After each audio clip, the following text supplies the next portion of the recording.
मी मालाडला राहायचो. उत्कर्ष मंदिर ही शाळा माझी मालाडची. त्यात विविध स्पर्धा व्हायच्या. ज्या म्हणून हस्ताक्षरापासून वक्तृत्व, पठण, ड्रामॅटिक्स सगळ्या स्पर्धांमध्ये मी भाग घ्यायचो आणि मला सगळ्या ह्याच्यात पहिलं बक्षीस मिळायचं. हा माझा 4थी पर्यंतचा प्रवास होता. 6वीला माझ्या एका सरांनी बहुतेक ते माझ्यातले नाटकी गुण हेरले असावेत. कोले सर म्हणून आमचे ड्रॉइंग टीचर होते आणि ते नाटकं लिहायचे सुद्धा, म्हणजे एकांकिका लिहायचे सुद्धा आणि ते बसवायचे सुद्धा, म्हणजे डिरेक्ट सुद्धा करायचे. आणि त्यांना म्युझिकचाही चांगला सेन्स होता. आणि आमच्या त्या पूर्ण वेळेला सगळ्या ज्या बाई सर जे होते ते नाटकाशी रिलेटेड होते सगळे.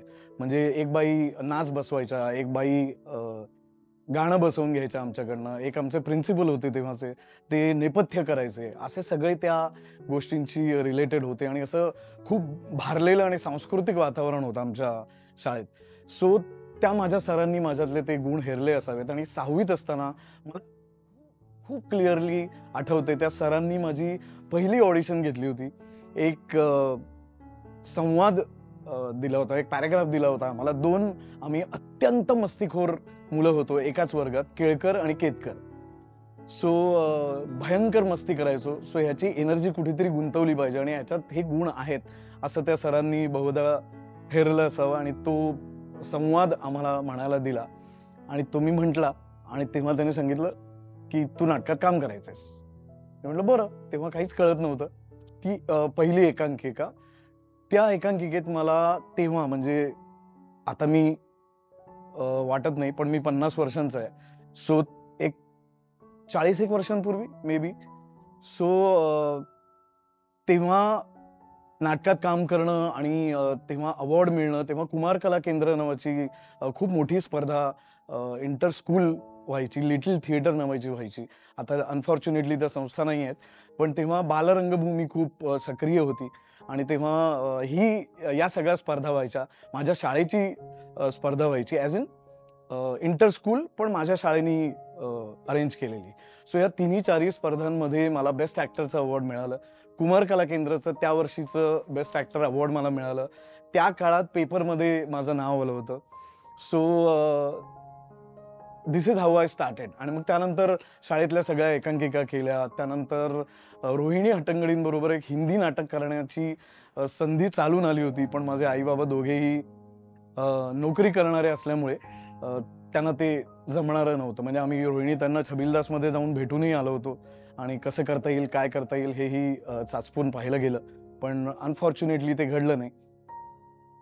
सो आय थिंक तेव्हा माझं स्वतःसाठी ठरलं असावं की आपल्याला कम व्हॉट मे आयुष्यात हेच करायचं, मला अभिनेताच व्हायचंय. सो हे तेव्हा ठरलं असावं. नंतर मग 10वी पासआउट झाल्यानंतर अनफॉर्च्युनेटली माझं कॉलेज गुजराती बॅकग्राऊंड असलेलं होतं. म्हणजे ड्रामॅटिक्सच्या काहीच ॲक्टिव्हिटीज तिकडे नव्हत्या, जशा डहाणूकर किंवा पार्ला कॉलेज तेव्हाचं, अशा कॉलेजेसमध्ये ते मला नाही अनफॉर्च्युनेटली अनुभवायला मिळालं. पण तेव्हाही गुजराती बॅकग्राऊंड असून सुद्धा तिथेही वेगवेगळ्या स्पर्धा व्हायच्या. मग तेव्हा मी माझ्या कॉलेजमधल्या कल्चरल डिपार्टमेंटचे हेड होत्या, ज्या एक मिस होत्या, त्यांचा माझ्यावर खूप जीव होता. जसा ह्या सरांचा होता तसा समहाऊ त्या मिसचा माझ्यावर खूप जीव होता. त्यामुळे डान्सची कुठली कॉम्पिटिशन असो, गाण्याची कुठली कॉम्पिटिशन असो, खरं तर मी टेक्निकल अजिबातच कुठल्याच गोष्टीचं अनफॉर्च्युनेटली शिक्षण घेतलेलं नाही आहे. पण तरी समहाऊ आय डोंट नो, म्हणजे तेव्हा मी SYला होतो आय थिंक. तेव्हा इंटर कॉलेजिएट कॉम्पिटिशन गाण्याची झाली होती आणि अवधूत गुप्ते माझ्याबरोबर कॉम्पिटिटर म्हणून होता. म्हणजे अनेक वर्ष शिकलेला अवधूत आणि मी अजिबात न शिकलेला, पण आमची ती कॉम्पिटिशन झाली आणि मी शेवटच्या 2-3 मध्ये मी होतो. मला वाटतं कसा मलाही माहीत नाही, पण होतो. सो तेव्हाही ज्या ज्या कॉम्पिटिशन्स व्हायच्या त्याच्यात मी भाग घ्यायचो. म्हणजे मला कुठल्याही स्पर्धेमध्ये भाग घ्यायची कधीही भीती वाटली नाही, कधी लाज वाटली नाही किंवा माझ्या घरनंही कधी त्या गोष्टीला कधी विरोध झाला नाही. पण कॉलेज झालं त्यानंतर मग सगळे करतात तसं मी नोकरीला होतो. राधाकृष्ण हॉस्पिटॅलिटी सर्व्हिसेस म्हणून एक केटरिंग कंपनी होती. त्यात मी चांगल्या पोस्टला होतो आणि मी तिकडेच काम केलं असतं तर आणखीन खूप चांगल्या पोस्टला काम करू शकलो असतो. कॉलेज आणि जॉब करत असताना सायमल्टेनियसली मी ॲप्टिकचा कोर्स केला होता तेव्हा. आणि तेव्हा त्यांची काहीतरी ऑफर होती की तुम्ही त्यांची एक एक्झाम होती, त्याच्यात तुम्ही पास आउट झालात तर तुम्हाला डिस्काउंट मिळेल. तर मला 40% डिस्काउंट, म्हणजे जो मॅक्सिमम डिस्काउंट होता तेव्हा, तो मिळाला होता मला. सो सगळ्यांना घरच्यांना वाटत होतं की हा असंच काहीतरी करेल. पण माझ्या मनात ॲक्टरच व्हायचं होतं आणि ते कायम होतं. जस्ट दॅट जसे म्हणजे इंटर कॉलेजिएट कॉम्पिटिशन्स करून एक एक स्टेप तेव्हा होती की इंटर कॉलेजिएट, मग प्रायोगिक नाटक, मग कमर्शियल नाटक, मग सिरियल्समध्ये छोटे छोटे रोल्स, किंवा तुमचं नशीब असेल तर मोठा रोल, आणि मग फिल्म्स, अशी तेव्हा लॅडर होती. सो अनफॉर्च्युनेटली माझ्या बाबतीत ते काहीच झालं नाही. त्यामुळे मी जॉब करत होतो आणि I was not happy actually, पण मी ते करत होतो. सो एकदा अचानक माझ्या शाळेत माझा एक 2 वर्ष सिनियर वीरेंद्र प्रधान हा दिग्दर्शक माझ्या शाळेत होता, आणि मी ज्या ज्या एकांकिकांमध्ये काम करत होतो त्या त्या एकांकिकांमध्ये तो फक्त गायला असायचा. आणि आम्ही ओळखत होतो अर्थातच एकमेकांना, 1-2 वर्षाच्याच गॅपने आम्ही असल्यामुळे. तर तो मला एकदा सहज रस्त्यात भेटला आणि तो म्हणाला, तू काय करतोयस?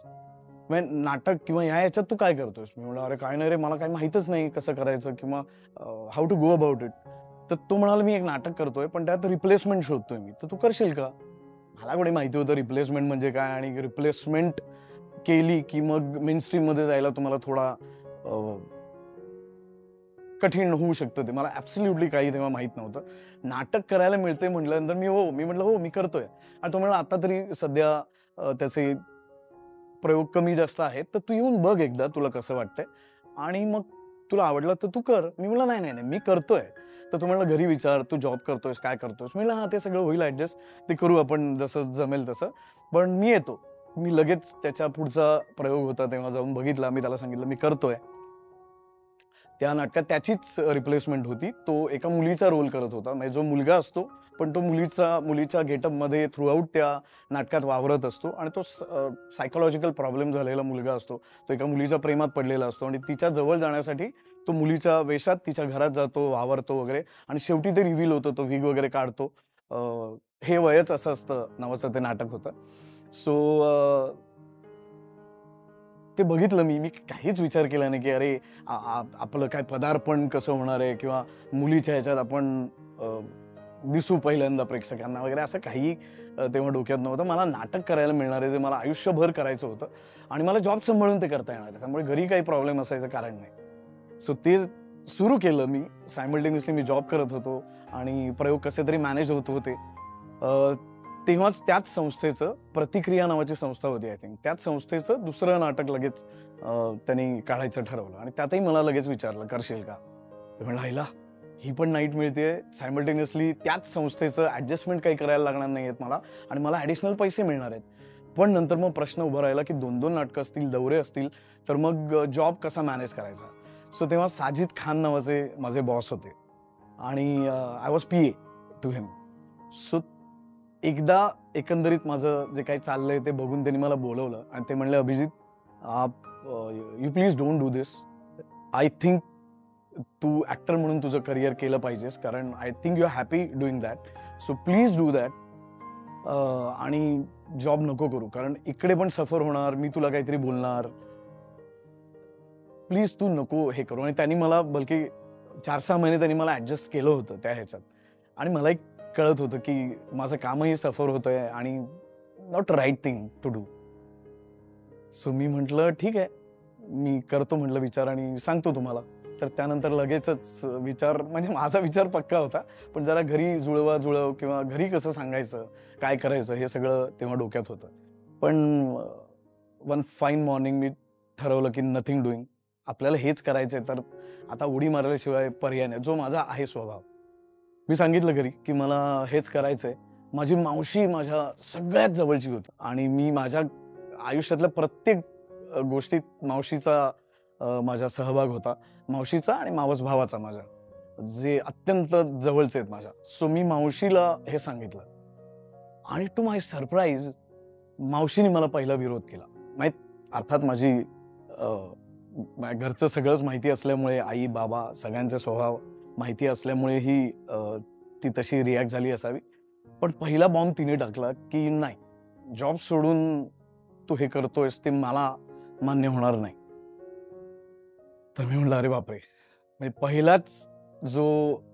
पहिलं जे पाऊल टाकायचं त्यातच एवढा मोठा हर्डल, की म्हणजे जिनी मला प्रत्येक गोष्टीत जी माझ्या मागे कायम उभी राहिली आहे, माझ्यासाठी कुठल्याही गोष्टीसाठी जी कायम भांडली आहे, ती आता माझ्या बरोबर असणार नाहीये.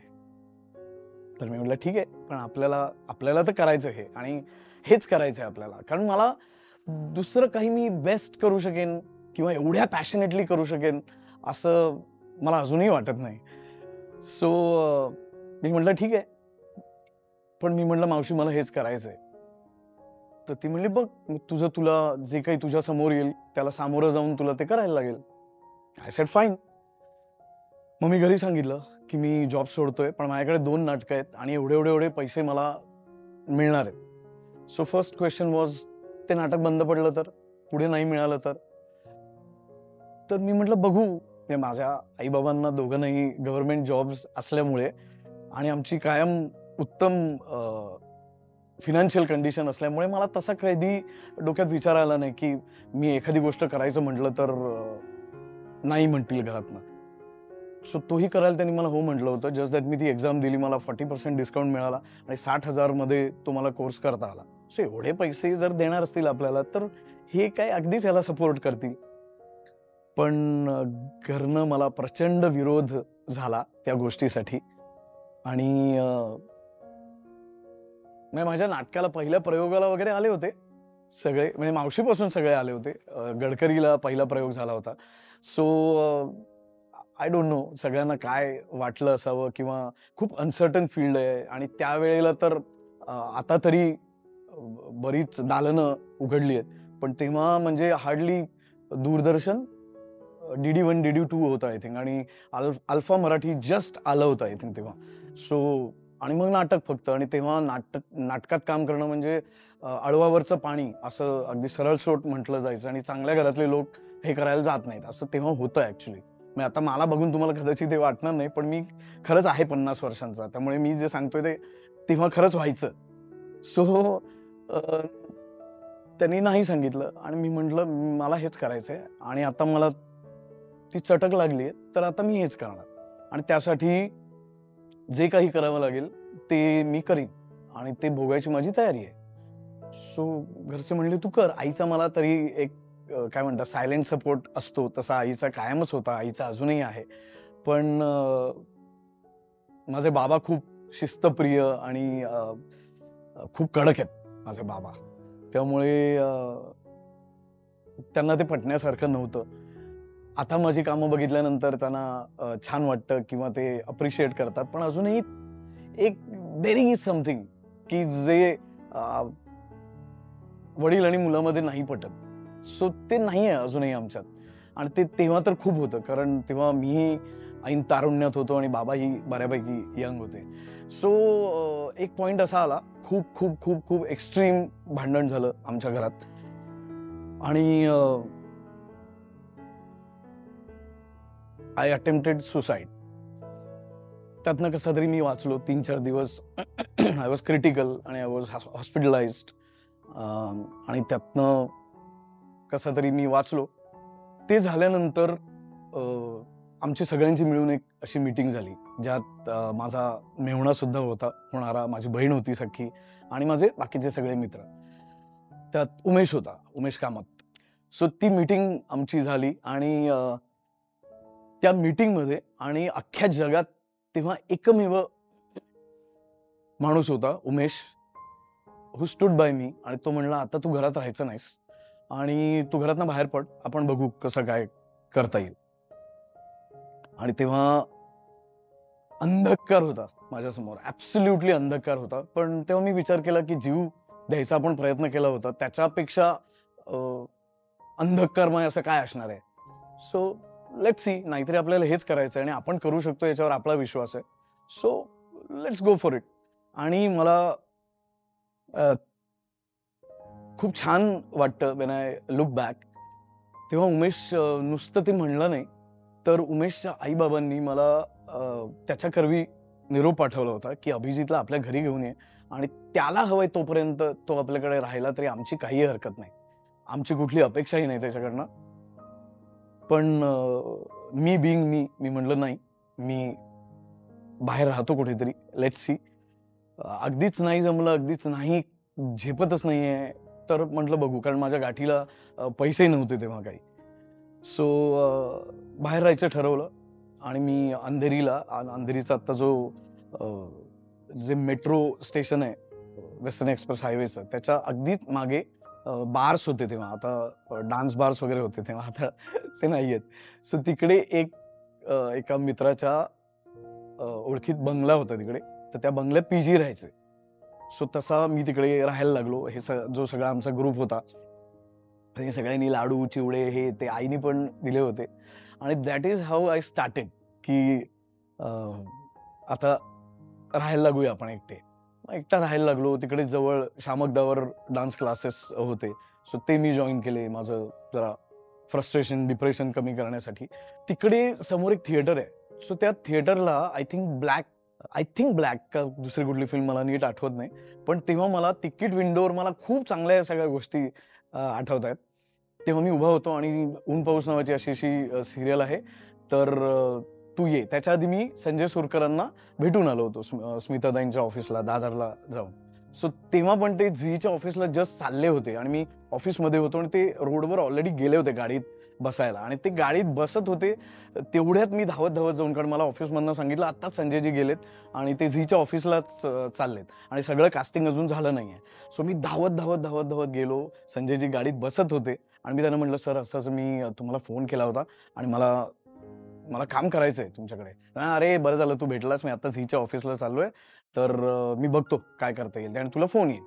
सो ते बहुतेक झीच्या ऑफिसला गेले असावेत. माझं नाव he must have put forward आणि मला तेव्हा फोन आला आणि अचानक पुण्याला जायचंय. तर मी म्हटलं की हे सगळं खरं आहे ना, कारण स्मिता तळवलकर प्रोडक्शन्स आणि त्याच्यात one of the major character म्हणजे मेन रोल. सो मी लगेच बॅग जसं होतं तसं बॅग भरली आणि मी गेलो तिकडे आणि मग ऊन पाऊस आहे पण आणि चांगल्या घरात किंवा भरल्या घरात राहणारा मुलगा, ज्याच्या घरात आई वडील बहीण सगळ्यांबरोबर राहणं सगळंच, आणि अचानक पेइंग गेस्ट म्हणून आपण राहतोय. बरं, नोकरी धंदा असेल, कुठेतरी ट्रान्सफर झाली आणि लांब दूर गावात कुठे गेलो तरी एक मानसिक तयारी असते. पण हे 2 स्टेशन्स लांब राहायचं म्हणजे आई बाबा मालाडला, मी पार्ल्याला राहणार आणि तेव्हा आईला भेटायला बंदी होती. सो आईला भेटायचं नाही, काही अदरवाईज कोणाशी इंटरॅक्शन नाही. सो असं मी तिकडे एकटा होतो. पण मला सायकोलॉजिकली खूप त्या गोष्टीचा त्रास होत होता, कारण खूप मोठा बंगला, त्यात 3-4 लोक अनोळखी, कोणाशी काही जेमतेम झालं, बोलणं तर झालं, नाहीतर त्या अंधारात दिवसभर बसून राहायचं. सो विजयनगरमध्येच एक जोशी नावाचा सद्गृहस्थ होता, Shyam Joshi I think. So तो समहाऊ माझ्या टचमध्ये तेव्हा आला होता आणि त्यांनी मला तेव्हा सुचवलं की असं कोणाकडे पीजी राहायचं, म्हणजे कोणी आजोबा एकटे राहत आहेत, कोण आजी एकट्या राहत आहेत, तर तुला असं राहायला आवडेल का?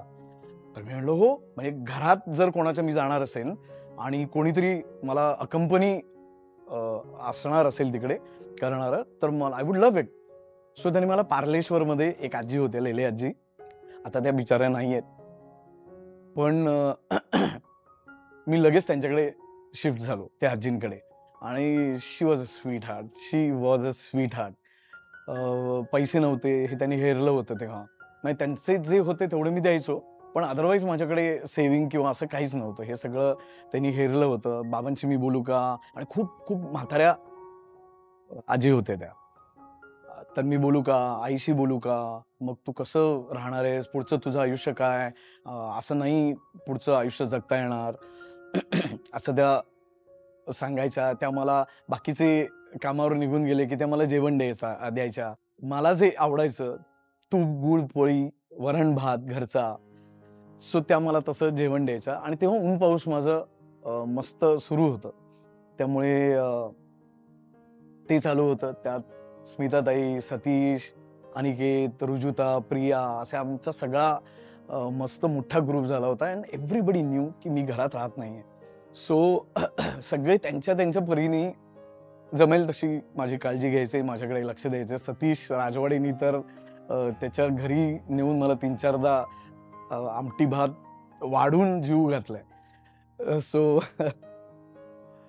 सो या असा हा जो स्ट्रगलसम म्हणू शकतो आपण, जो इमोशनली खूप जास्त माझ्यासाठी टायरिंग होता. मी बिंग व्हेरी सेन्सिटिव्ह, ते मला त्या गोष्टींचा खूप त्रास झाला होता तेव्हा, किंवा this is what I struggled with. या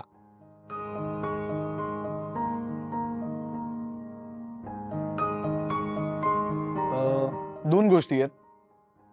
अचीवमेंट आहेच, अचीवमेंट डेफिनेटली आहे, खूप मोठी अचीवमेंट आहे आणि ती माझ्या एकट्याची नाही, माझी आणि माझ्या बायकोची, अशा ऑब्व्हियसली दोघांची मिळून आहे. सो हां, मला परत थोडं कनेक्ट करायला लागेल. सो त्या ज्या लेले आजी होत्या, ज्यांचं माझ्याकडे बारीक लक्ष होतं असं मी म्हणलं, सो त्या मला नेहमी विचारायच्या की तू पुढचं काय करणार आहेस, तू आता इकडे राहतोयस पण मग घरी जाणारच नाही आहेस का, तू आईबाबांशी बोलणारच नाही आहेस का, किंवा मग तू लग्न कधी करणार, पुढचं सगळं तुझं कसं होणार, तुझं हे वय झालेलं आहे, सो वेळेत सगळ्या गोष्टी झाल्या पाहिजेत. तर मी म्हटलं मी काय करू, मी असा राहतोय, मी घरी तर नक्की जाणार नाहीये. तर असं कोणी तयार असेल लग्न करायला तर माझी हरकत नाहीये, मला करायचंच आहे लग्न. सो त्या म्हणले असं कसं कोणी लग्न करेल, तर तू प्रयत्न केले पाहिजेस त्यासाठी. तर मग माझ्या अपरोक्षतेने माझ्या बहिणीला फोन केला आणि त्या माझ्या बहिणीला त्यांनी बोलवलं आणि त्यांनी सांगितलं की हे बरोबर नाही, हा किती काळ असा राहणार आणि पुढचं सगळं त्याचं व्यवस्थित झालं पाहिजे. सो याला तू घेऊन जा आणि याचं नाव नोंदव आणि किंवा ओळखीत कोणी असेल किंवा त्याचं काही ठरलं असेल तर ते त्याला विचारा आणि त्याचं लग्न करून द्या. सो माझी बहीण मला दादरला एक विवाह मंडळ आहे तिकडे तिकडे घेऊन गेली. रीतसर फोटो वगैरे घेऊन गेलो, तो फॉर्म वगैरे भरला आणि त्या सगळ्या फॉर्मॅलिटीज ज्या असतात ते पूर्ण केल्या. आणि अगेन टू माय सरप्राईज 8व्या दिवशी माझं लग्न ठरलेलं होतं. सो काय योग म्हणावा का काय, आय डोंट नो, पण त्या आजीनी ते सगळं घडवून आणलं आणि त्यासाठी त्या आजी माझ्या आयुष्यात आल्या होत्या बहुतेक. सो 8 दिवसात लग्न ठरलं. मी घरात राहणार नव्हतोच कारण माझी सटकलेली होती आणि मी सटक आहे. सो मला जेव्हा पहिल्यांदा फोन आला सासऱ्यांचा तेव्हा मी त्यांना सांगितलं की मला मुलीला भेटायला आवडेल, म्हणजे घरचे भसाभसा सगळे भेटण्यापेक्षा आधी मला फक्त मुलीला भेटायला आवडेल. आमचे विचार जुळत आहेत का आम्ही बघतो आधी आणि मग everything goes well then will go ahead.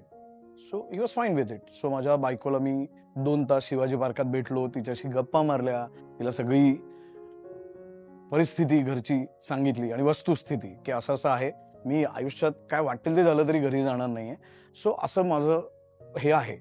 So I think she was fine with it.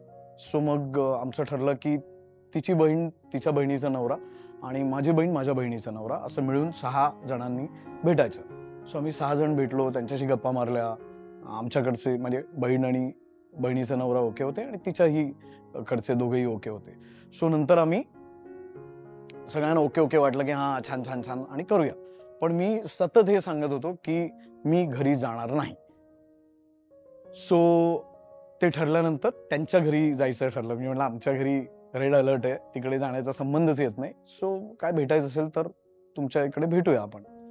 So आमची पहिली भेट माझ्या सासरी जेव्हा झाली तेव्हा माझे सासरे, सासूबाई, चुलत सासरे जे पोलीसमध्ये होते आणि माझ्या सासूबाई असे सगळे समोर बसले होते. मी त्यांना बसवलं सगळ्यांना. मी सगळ्यांना सांगितलं की मी माझ्या घरी परत जाणार नाहीये आणि मी असाच राहणार आहे. So it is up to you की अशा मुलाबरोबर तुम्हाला तुमच्या मुलीचं लग्न करून द्यायचं का नाही, हा तुमचा निर्णय आहे आणि जो काही निर्णय असेल तो I will be okay with it.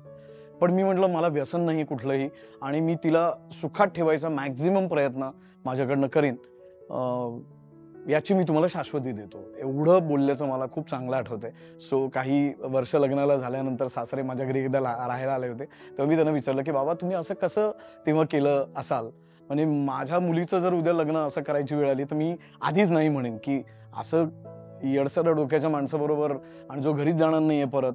So आणि ते एकत्र कुटुंब आहे त्यांचं, त्यामुळे त्यांच्यासाठी हा ऑल द मोर म्हणजे मोठा धक्का होता. सो तुम्ही कसं असं हे केलं असाल?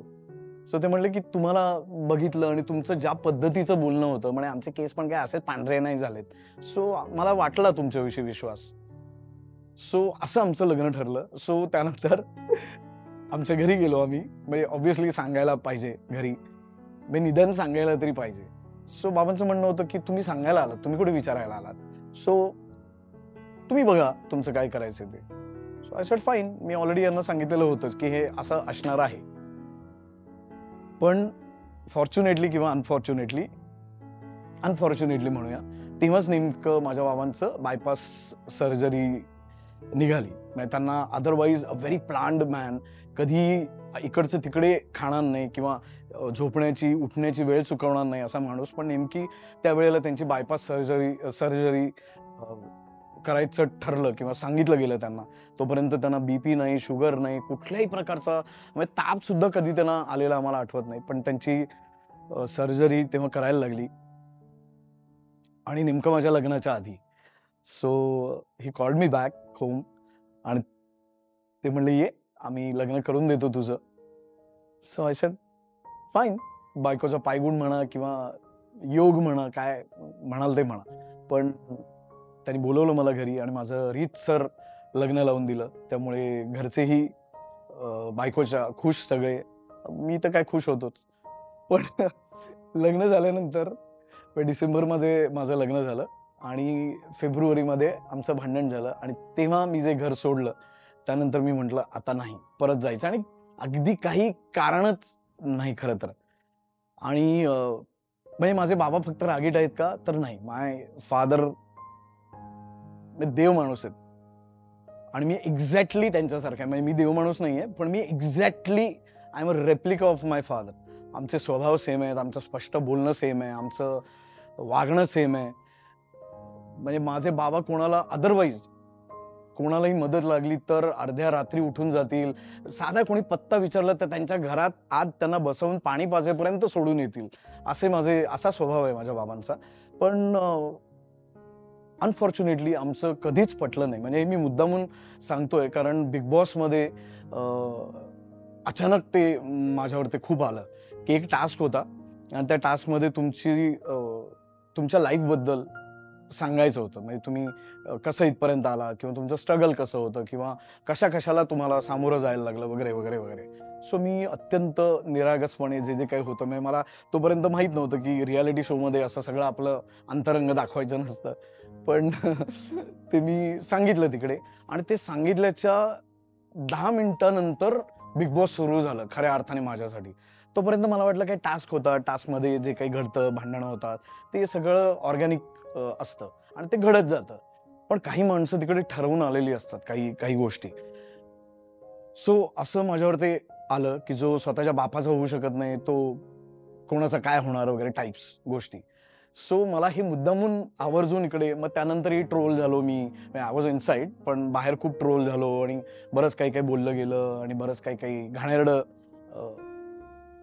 आईबाबांबद्दल, माझ्याबद्दल असं खूप काही बोललं गेलं. म्हणून मुद्दामून मला हे सांगायचंय की 2 माणसांमध्ये पटत नाही याचा अर्थ त्या माणसांमध्ये प्रेमच नसतं किंवा ती माणसं एकमेकांची नसतातच असं नाहीये. आणि दोघांना माहिती असतं. सो ते दोघांसाठी ठेवावं. या पद्धतीने पर्सनल कमेंट्स किंवा पर्सनल ट्रोलिंग अशा पद्धतीचं नाही. मला घंटा फरक पडत नाही कुठल्याही गोष्टींचा. पण माझे आई बाबा त्या फील्डमधले नाही आहेत किंवा माझी बायको, माझे बाकीचे सगळे नातेवाईक त्या फील्डमधले नाही आहेत. त्यामुळे त्यांना त्या गोष्टींचा फरक पडतो. सो देव माणूस आहे माझा बाबा. आणि माझ्यासाठी आजही माझे बाबा किती पटलं नाही पटलं तरी आदर्श माणूस कोण किंवा माझं सगळ्यात जास्त प्रेम जर कोणावर असेल तर ते माझ्या बाबांवर आहे. त्यानंतर आमचं ठरलं की घरी जायचं नाही. पण माझी बायको ही एकत्र कुटुंबातनं आलेली असल्यामुळे तिने माझं कंडिशनिंग करून मला पाठवलं आणि आम्ही रेंटवर राहत होतो. म्हणजे लग्न झाल्यानंतर 2-3 महिन्यातच घराबाहेर पडलो. ते गोरेगावला आम्ही एका ठिकाणी रेंटवर राहत होतो आणि मग 1 वर्ष झाल्यानंतर त्यांनी अचानक रेंट वाढवलं. तर मी being a very planned man आणि सेव्हिंग्ज हे ते असं सगळं माझं प्रॉपर असल्यामुळे आणि व्यसन शून्य असल्यामुळे माझ्या गाठीशी पैसा होता तेव्हा, तर कामही भरपूर होती. सो त्यामुळे माझं असं म्हणजे आम्ही चर्चा करून असं ठरवलं की रेंट फुकट जाण्यापेक्षा आपण लोन घेऊया आणि थोडा जास्त हप्ता पडेल आपल्याला, पण आपलं स्वतःचं घर होईल आणि दर 11 महिन्यांनी डोक्यावर सामान घेऊन हिंडावं लागणार नाही. सो तेव्हा आम्ही दोघांनी आमच्या जीवावर आमचं घर घेतलं आणि त्यानंतर तृप्ती प्रेग्नंट राहिली.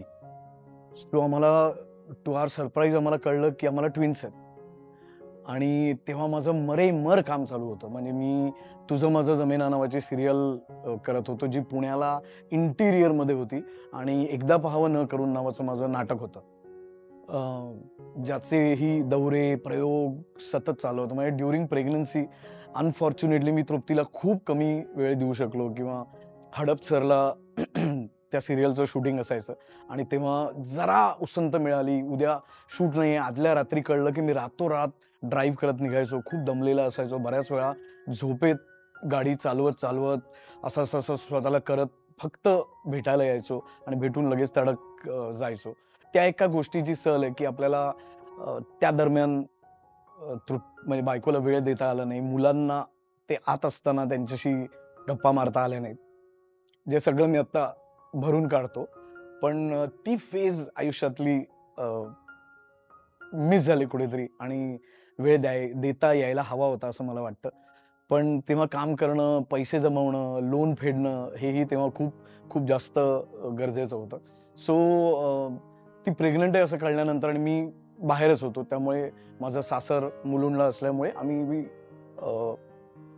Thought of shifting. सो आम्ही तिकडे शिफ्ट केलं आणि कारण बायको तिच्या आईकडे जास्त कम्फर्टेबली राहू शकेल. तिला अर्ध्या रात्री काय खावंसं वाटलं, काय डोहाळे लागले तर ते पुरवले जावेत यासाठी आम्ही तिकडे शिफ्ट होण्याचा निर्णय घेतला आणि मग आम्ही तिकडेच सेटल झालो. आता आम्ही 2021ला हे घर विकून आणखीन लोन घेऊन दुसरं घर घेतलं. आता मुलं झाल्यानंतर आमचं हे पहिलं स्वतःचं घर आहे. त्याआधी आम्ही 8 वर्ष मुलांना घेऊन रेंटवर राहिलो. सो आता स्वतःचं घर आहे. So when I look back खूप छान वाटतं आणि we have come a long way. आम्ही खूप भांडलोय. म्हणजे फक्त माझी बायको आहे म्हणून माझा डिवोर्स झाला नाही, नाहीतर आत्तापर्यंत 100दा तरी माझ्यासारख्या माणसाचा डिवोर्स झाला असता. कारण मी इतका इन्सिक्युअर्ड माणूस होतो तोपर्यंत की म्हणजे घरातनं जे आई वडिलांकडनं आपण जी सिक्युरिटी घेऊन येतो आणि जे सिक्युअर्ड वातावरण आपण घेऊन येतो ते मला नव्हतं. मला अनफॉर्च्युनेटली कधीच नव्हतं. त्यामुळे काही झालं की मी बिथरायचो. सो तिने मला जमिनीवर आणलं आणि पाय घट्ट रोवून मला तिने उभं केलंय आणि अजूनही भांडतो मी लहानसहान गोष्टींवर. लहानसहान म्हणजे पैसे वाचवूया फ्युचरसाठी, कोणाकडे हात पसरायला लागू नयेत.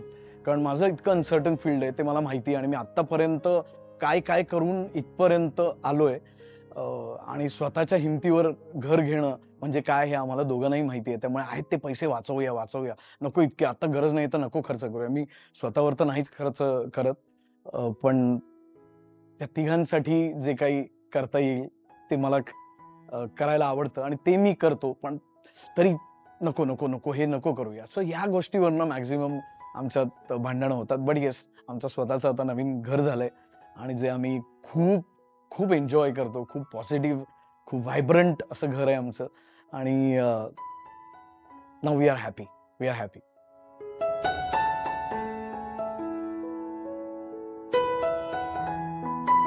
2 भूमिका.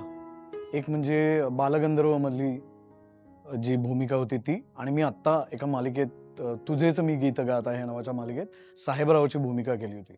या 2 भूमिका अशासाठी वेगळ्या होत्या की बालगंधर्वमध्ये आम्ही थ्रू आउट म्हणजे मॅक्झिमम टाइम्स मी, सुबोध आणि सिद्ध्या आम्ही बायकांच्या वेशात होतो आणि नुसत्या साड्या नेसायच्या नव्हत्या, तर ती जी हेवी ज्वेलरी होती ते सगळं अंगावर वागवायचं होतं. नुसतं घालायचं नव्हतं, तर ते वागवायचं होतं आणि ते दिवस तसंच राहायचं होतं. म्हणजे साड्यांमध्ये त्या नऊवारी काष्ट्याच्या साड्या होत्या आणि वॉशरूमला जायचं तरी आऊ नावाची एक साड्या नेसवण्यासाठी खास तिकडे एक मावशी होती आमची. सो त्यांची मदत आम्हाला घ्यायला लागायची आणि त्यात ते सगळे दागिने आणि त्यात कुठेही ते व्हल्गर वाटता कामा नये, कारण इतकं ग्रँजर असलेली ती फिल्म. आणि नितीन दादा असतील, सुबोध असेल, रवी असेल, प्रत्येकाचं जणू ते स्वप्न होतं, कारण इतकं ग्रँजर मराठी सिनेमानी अगदी पूर्वी व्ही शांतारामांच्या काळात पाहिलं असेल मला वाटतं, किंवा बालगंधर्वांच्या काळात नाटकात ते पाहिलं असेल. पण इतका खर्च आणि इतकं मोठ्या बजेटची ती फिल्म आणि सगळंच त्या फिल्मचं मोठ्या लेवलवर होतं. सो त्याला साजेसं काम आपल्याकडनं व्हावं आणि ते कुठेही चुकीचं वाटू नये, कुठेही व्हल्गर वाटू नये. आपण ती स्त्री भूमिका करतोय म्हणजे स्त्रीच ती वाटली पाहिजे, ही फक्त सुबोधवर जबाबदारी नव्हती, आमच्या सगळ्यांवरती होती. सो ते करणं खूप जास्त चॅलेंजिंग होतं. त्याच्या कास्टिंगचा किस्सा मला सांगायला आवडेल ह्या निमित्ताने. एकदा रवी आणि मी, म्हणजे रवीची नटरंग खूप हिट झाली होती तेव्हा आणि Ravi was my Facebook friend. So एकदा घाबरत मी कधी असं भेटलो नव्हतो, बोललो नव्हतो रवीशी. सो रवी जाधव काय हे मला माहीत नव्हतं. So he was my Facebook friend. So एकदा सहज त्याच्याशी मी चॅट करायचं हे केलं, कारण बालगंधर्व तो करतोय आणि त्याचं कास्टिंग झालं नाही एवढं मी ऐकलं होतं. सो एकदा लेट नाईट मी चॅट करत होतो आणि तेव्हा रवी जाधव मला ऑनलाईन दिसला. सो रवीला मी पिंग केलं की सर नमस्कार, असं मी अभिजित आणि तुमचं कास्टिंग सुरू आहे. एक तर नटरंग मला खूप आवडली आणि खूप छान असं तसं, आणि बालगंधर्वाचं कास्टिंग सुरू आहे असं मला कळलंय. सो मला करण्याची इच्छा आहे. सो तो म्हणला ओके, उद्या नितीनजींच्या ऑफिसला ये. तर मी नितीन दादांच्या ऑफिसला दुसऱ्या दिवशी पोहोचलो, कारण ते कास्टिंग सगळं प्रोसेसमध्ये होतं अदरवाईज. सो मी गेलो तेव्हा घाईघाईत मला तिकडे ब्लाऊज घातला गेला, एक पटकन साडी नेसवली गेली जेमतेम, आणि नीता लुल्ला, नितीन दादा, रवी आणि आय थिंक महेश होता समोर. असे 4-5 लोक समोर बसले होते आणि रवी म्हणला मी फक्त तुला सांगत जाईन तसं तू करत जा, किंवा मी एक गाणं लावीन, त्या गाण्यावर हुकूम तू तुझे एक्सप्रेशन्स बदलत जा, फक्त एवढंच करायचंय ऑडिशन, म्हणजे तुला ऍक्टर म्हणून मी तुला ओळखतो. तर मी आलो तिकडे उभा राहिलो आणि उभाच मी असा दुडक्या पायावर राहिलो, म्हणजे 1.5 पायावर उभा राहिलो आणि ती साडी होती त्याचा पदर मी असा घेतला. हे मी कसं केलं हे मी ऑब्झर्व केलं होतं का, कारण माझी आजी, माझ्या काकू गावाला आम्ही दरवर्षी जातो तेव्हा त्या सगळ्या नऊवाऱ्या नेसतात. सो हे सबकॉन्शियसली कुठे ऑब्झर्व केलं गेलं असेल का, मी ॲक्टर असल्यामुळे का काय, मला ॲब्सल्युटली माहीत नाही. पण तेव्हा बालगंधर्वांचं एक पद तिथे वाजवलं गेलं आणि कृष्ण आणि राधा आणि गोपिका असं काहीतरी ते गाणं होतं आणि त्या बरहुकूम मी कृष्ण आणि मग कृष्णाला ती राधा आळवतेय किंवा असे एक्सप्रेशन्स देत गेलो. एका पॉइंटला ते खूप असं करुण होतं. सो तिकडे डोळ्यात पाणी आणलं मी. सो झालं आणि रवी बोलला, ते झालं आणि रवी म्हणलं तू पैशाचं बोलून घे. मी म्हणलं म्हणजे कास्टिंग झालंय माझं? तो म्हणला हो तू मस्त केलंस की. तो म्हणला नीता लुल्ला थक्क झाल्या होत्या की हा आल्या आल्या असा कसा उभा राहिला. आणि मी खूप मनापासून मी सांगतो, तिथे जाईपर्यंत मला ॲब्सोल्युटली काही माहित नव्हतं की मी तिथे जाऊन आपल्याला साडी नेसवली जाणार आहे. ऑडिशन म्हणजे मी म्हणलं एक जनरल काहीतरी उतारा देतील, तो पाठ करायचा आणि तो म्हणून दाखवायचा. कारण मी आधी संभाजी महाराजांवर मालिका केली होती आय थिंक नितीन दादांनी. सो त्यात मी त्याची ऑडिशन काय करणार होते त्याची मी ऑडिशन दिली होती आय थिंक. सो ते दाढी बिडी असं सगळं तिकडे केलं होतं. त्यामुळे बालगंधर्वांचा रोल नव्हता, त्यामुळे अदरवाईज कुठला रोल आहे काय मला ॲब्सोल्युटली काही माहीत नव्हतं. त्यामुळे साडीत वगैरे काहीतरी करायला सांगतील असं ॲब्सोल्युटली माहीत नव्हतं. पण तिकडे गेल्यानंतर ते दिल्यानंतर मी ते केलं आणि रवी म्हणला की नंतर आमची जी चर्चा झाली त्यात त्या म्हणल्या मी थक्क झाले की मराठीमध्ये असे ॲक्टर्स आहेत की त्यांना तुम्ही हे सांगितल्यानंतर त्यांची बॉडी लँग्वेज अशी बदलते आणि त्या बरहुकूम त्यांच्या चेहऱ्यावरचे एक्सप्रेशन्स बदलतात. म्हणजे आय वॉज मेस्मराइज्ड. हे रवीचे शब्द मला अजूनही माझ्या कानात आहेत. सो मग पैशाचं लगेचच बोलणं झालं आणि आय वॉज ऑन बोर्ड. आणि सो तो रोल मला खूप चॅलेंजिंग वाटला.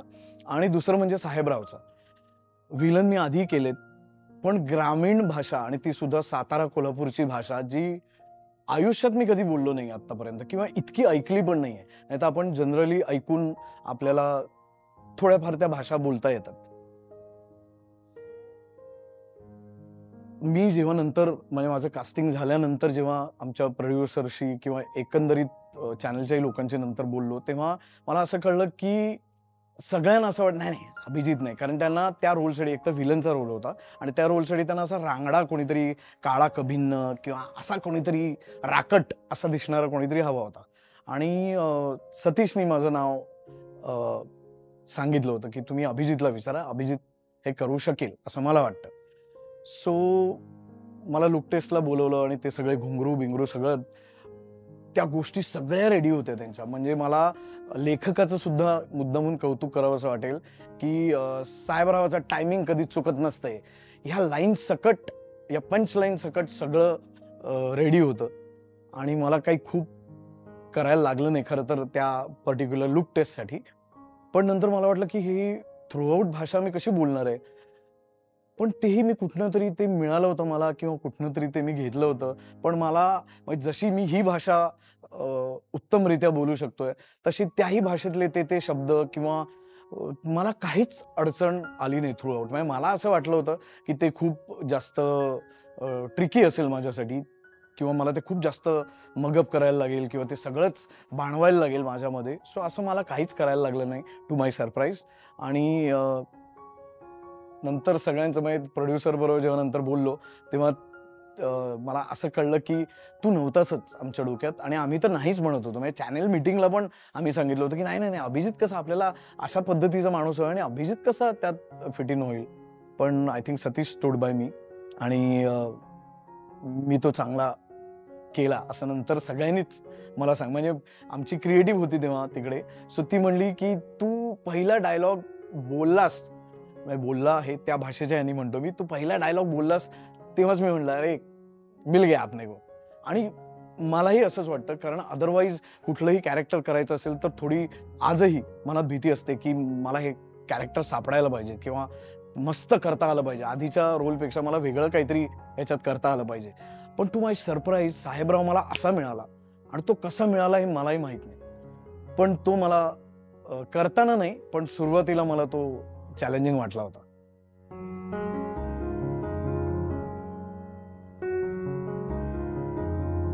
अनुभव चांगले अशासाठी म्हणजे करतानाचा अनुभव फार प्लेझंट होता असं नाही म्हणणार मी. डान्स रियालिटी शो किंवा सिंगिंग रियालिटी शो, पण ते केल्यानंतर म्हणजे आता फॉर एक्झाम्पल मी एकापेक्षा एक केलं, त्यानंतर मला इतके इव्हेंट्स आले की ज्याच्यावर मी घर घेतलेलं असताना 7 वर्षाचं लोन मी 2.5 वर्षात फेडू शकलो. सो अर्थात त्यासाठी प्लॅनिंग करायला लागतं बऱ्यापैकी. पण ह्या गोष्टींचा फायदा खूप आहे. पण ते करताना बऱ्याच गोष्टी असतात. म्हणजे चॅनेलला काही वेगळ्या गोष्टी हव्या असतात, क्रिएटिव्ह लोकांना काही वेगळ्या गोष्टी हव्या असतात. तुम्ही एक विशिष्ट काही विचार करून गेलेला असतात की माझ्यातले हे टॅलेंट मला दाखवायचे आणि सुधीर फडके हे माझे जीवाच्या खूप जवळचे आहेत. सो त्यांची गाणी मला म्हणायची आहेत, सुरेश वाडकर यांची गाणी म्हणायची आहेत, सोनू निगमची म्हणायची आहेत, अरिजित सिंगची म्हणायची आहेत. पण असं काहीच होत नाही. आज तुम्हाला पर्टिक्युलर नाही, तू आता आपण हे प्लॅन केलंय सो अवधूत गुप्तेचं गाणं म्हण. म्हणजे अवधूत गुप्ते मलाही आवडतो, त्याची काही गाणी मलाही खूप आवडतात. पण मला सुधीर फडके गायचे आहेत किंवा मी ते चांगलं गाऊ शकतो हे मला माहिती आहे. सो मला ते गाऊ द्या ना. किंवा डान्स रियालिटी शोज मध्ये सुद्धा नाही नाही तू खूप एनर्जेटिक आहेस सो तू हे गाणं घे. नाही पण मला वाटतं ना मी हे करू शकेन, मला आणि माझ्या कोरिओग्राफरला. सो हे द्या ना मला. सो एनिवे सगळ्या गोष्टींचे फायदे तोटे सगळंच असतं. सो हे झालं या 2 रियालिटी शोजचं. आणि डिस्टिंक्टली सगळ्यापासून वेगळा असलेला महा रियालिटी शो ज्याला म्हणतात big boss. I am not made for big boss हे माझं स्वतःचं म्हणणं आहे. मला बिग बॉसमध्ये जायचीही इच्छा नव्हती कारण मी खरं तर खूप बेधडक आणि स्पष्ट बोलणारा आणि स्पष्ट मला जे वाटतं ते वागणारा म्हणून प्रसिद्ध आहे आणि मला तसंच राहायचं होतं. पण तिकडे जाऊन मी तेवढं स्पष्टपणे बोलू शकेन की नाही किंवा तेवढा बेधडक वागू शकेन की नाही मला माहीत नव्हतं. आणि बिग बॉसमध्ये जाणं वगैरे हे माझं काही स्वप्न नव्हतं. म्हणजे ज्यांचं स्वप्न आहे किंवा असतं त्यांच्याबद्दल मला आदर आहे आणि त्यांनी ते बाळगावंच आणि ते परस्यू करावं. पण माझं स्वप्न नव्हतं बिग बॉसमध्ये जायचं. मला भयंकर गरज होती पैशांची आणि financially I was devastated we can say.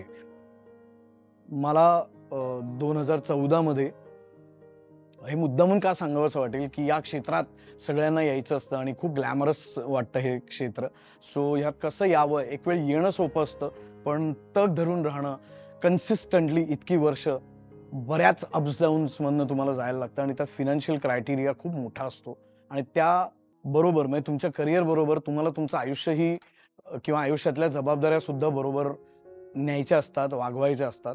So तो बॅलन्स तुम्हाला जमणं खूप कठीण असतं आणि ते जमवणं खूप महत्त्वाचं असतं. सो मला भयंकर पैशाची गरज होती. 2014 मध्ये मला जेव्हा मुलं झाली तेव्हापासून अर्थातच खर्च वाढतात आणि माझे दुपटीने वाढले. Which I am happy about. मला मुलगा मुलगी दोन्ही देवानी म्हणजे मला लहानपणापासून बाबा व्हायचं होतं आणि त्या ह्यानी माझं लग्नही खूप लेट झालं आणि मला मुलंही खूप लेट झाली. पण जे दिलं ते भरभरून दिलं देवानी. त्यामुळे काही तक्रार नाही माझी. त्या बाबतीत काहीच तक्रार नाही आमच्या दोघांची. पण 2014 मध्ये मला माझ्या मुलांच्या पायगुणांनी म्हणतो मी, मला त्या वर्षीची बेस्ट ॲक्टरची सगळी अवॉर्ड्स नाटकासाठी मिळाली. एकदा पाहावं न करून नावाचं जे रीमाताई, रुजुता आणि मी असं तिघांचं मिळून नाटक होतं. सो त्यात सगळी स्टेट अवॉर्डपासून सगळी अवॉर्ड्स मला मिळाली. सो मला असं वाटलं होतं की अभी तो निकल पडी है, आता there is no looking back. आणि तोपर्यंत माझ्याकडे खूप चांगला ओघ होता कामांचा. पण I don't know what changed. नजर लागली म्हणावं तर त्या गोष्टीवर माझा फार विश्वास नाही. आणि मी तेव्हा जसं काम करत होतो तेव्हा तेवढ्याच पॅशनेटली अजूनही काम करतोय. पण त्यानंतर लगेच मी लुकाछुपी नावाचं नाटक केलं ज्यात मी हिरो होतो. एकदा पाहावं न करून मध्ये मी हिरो होतो. तोपर्यंत काय मी आत्तापर्यंत सिरियलमध्ये एकाही सिरियलमध्ये मी हिरोचं काम केलेलं नाही. मला त्याचं काहीच कधी वाटलं नाही. पण लोकांना असं वाटतं की तू मेन लीड कधी केला नाहीस. पण मी त्या गोष्टींचा कधी विचारच केला नाही किंवा मी ज्या पद्धतीने आलो किंवा सर्व्हाइव्ह होण्यासाठी जे काही करायला लागतं, मग छोटासा रोल, मग राजन वागदरे, मग त्यांच्या त्या छोट्या तेव्हा हे असायचे. सो त्याच्यात एक छोटंसं हे मिळालं शेखर सुमन बरोबर 2 मिनिटाची एंट्री केली. असं करत इव्हेंच्युअली मी इथपर्यंत आलोय. त्यामुळे आपण हिरो झालं पाहिजे आणि मेन लीड म्हणजेच भारी काहीतरी असतं असं मला अजिबातच वाटत नाही. कारण मला विक्रम गोखले व्हायचं होतं आणि त्यासाठी या क्षेत्रात मी आलो होतो. आणि जे मी झालो, ज्याबद्दल मला विक्रम गोखले नाही झालो, पण मी छान काम करतो, मी मनापासून काम करतो. सो मी तसा कधी विचार केला नव्हता. पण 2015ला लुकाछुपीचे प्रयोग झाले आणि त्यानंतर माझ्याकडे येणाऱ्या कामांचं ओघच थांबला. म्हणजे तेव्हा मी लुकाछुपी आणि पुढचं पाऊल असं दोन्ही करत होतो. म्हणजे लुकाछुपी हे नाटक आणि पुढचं पाऊल ही मालिका. पण ती पुढचं पाऊल बंद झाल्यानंतर ह्या पुढच्या 10 वर्षात आत्तापर्यंत मी फक्त फुलपाखरूमध्ये कॅमिओ, तुझ्या इश्काचा नादखुळामध्ये विलन काही काळ आणि आता तुझेच मी गीत गात आहे मध्ये विलन 1-1.5 महिना मी एवढंच काम केलंय. आणि मग बिग बॉस जे काही 77 दिवस मी बिग बॉसमध्ये होतो. सो मी काही कामच केलं नाहीये. म्हणजे म्हणावं ठाशीव असं मी काही काम केलं नाही म्हणण्यापेक्षा ते माझ्याकडे आलंच नाही. बरीच वर्ष मी विचार करत होतो की काय येत नसेल. मध्ये एक असा पिरियड आला, एका चॅनलनी मला बॅन केलं होतं 4 वर्ष. मग त्या चॅनलची प्रोड्युसरकडनं माझ्याकडे कामं यायची की या चॅनलसाठी मी काम करतो, नवीन सिरियल करतोय. सो किती पैसे, काय पैसे वगैरे ठरले, कॉस्ट्युमसाठी फोन आला, उद्या परवापासून शूट करायचं आणि नाही अभिजित ते नाही होतंय. चॅनलनी नाही सांगितलं. असं 4 वर्ष कन्सिस्टंटली झालं. एक मला रियालिटी शो अँकरिंगसाठी माझ्याकडे आला होता आणि खूप माझ्यासाठी अरे वा वेगळं काहीतरी, कारण मी अँकरिंगही चांगलं करू शकतो असं मला वाटतं, अजूनही वाटतं. तो चान्स कधी कोणी दिला नाही वेगळी गोष्ट, पण ते करू शकतो असं मला वाटलं होतं. त्यामुळे आणि खूप मोठा ग्रँजर आणि त्या डान्स रियालिटी शो होता, त्यामुळे माझ्या खूप जवळचं डान्स ते पण झालं. खूप मोठा प्रोडक्शन हाऊस, हिंदीतलं प्रोडक्शन हाऊस आणि माझा मित्र ते लिहित होता.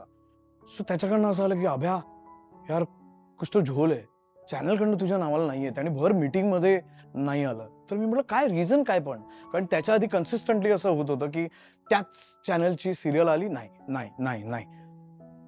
सो तर मी नाव सांगत नाही, एक महामालिका होती.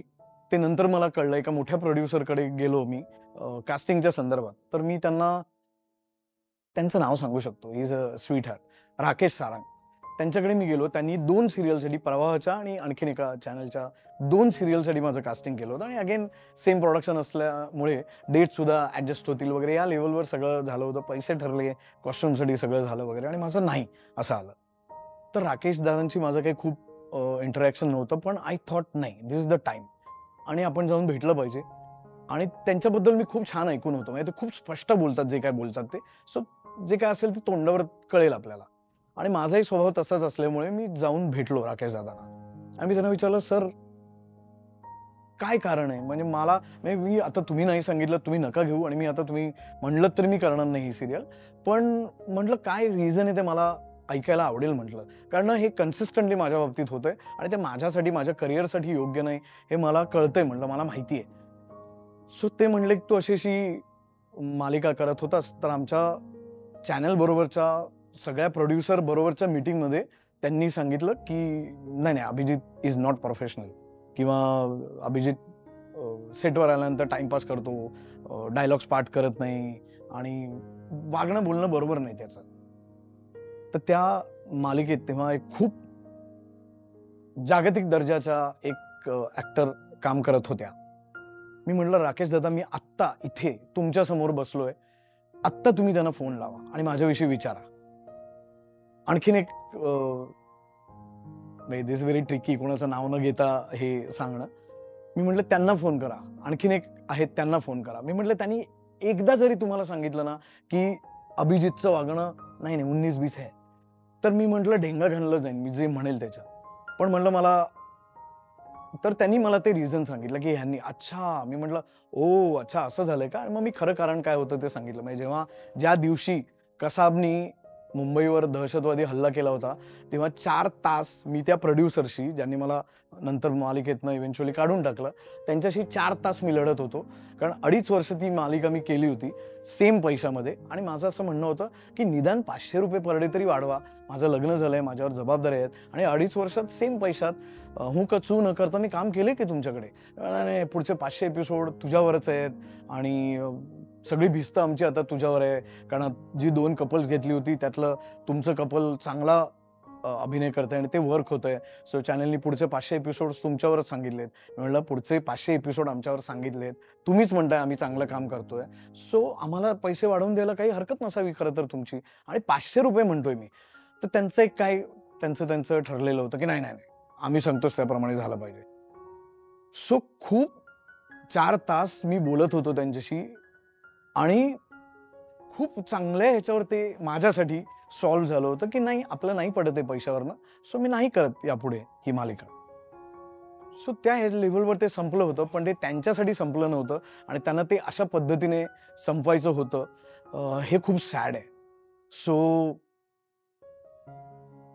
ही गोष्ट मला खूप सलते. मला ही खूप गोष्ट वाईट वाटतं या गोष्टीचं, की तुमचं एका गोष्टीवरनं फक्त पटलं नाही म्हणून एखाद्या माणसाचं अख्खं करिअर तुम्ही स्टेकला लावायला निघता. Which is not a right thing. So नंतर त्याचे रेपरकशन्स काही वर्षानंतर त्यांना जी व्हायची ती त्यांच्याबरोबर झालं, जे काय व्हायचं होतं ते. पण त्या दरम्यान मला माझ्यासाठी हा खूप मोठा लॉस होता आणि मला इंडस्ट्रीबद्दलची ही गोष्ट एक खूप खुपते आणि मला वाईट वाटतं या गोष्टीचं, की असं कोणाच बरोबर, शत्रू बरोबर सुद्धा करू नये. कारण शेवटी माणसाचं पोट असतं आणि माणसाच्या पाठीवर लाथ मारावी पण पोटावर. आणखीन मला 2-3 गोष्टी अशा खुपतात.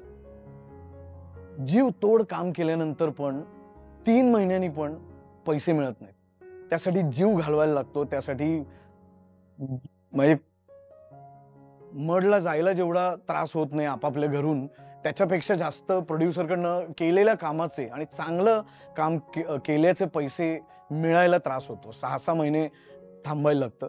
सो ही गोष्ट, किंवा ते हे केल्यानंतर सुद्धा जेव्हा वर्षभराने रिटर्न फाईल करायची वेळ येते, तेव्हा असं कळतं की आपले रिटर्न आपल्याकडनं TDS कट झालाय, पण तो भरला जात नाहीये.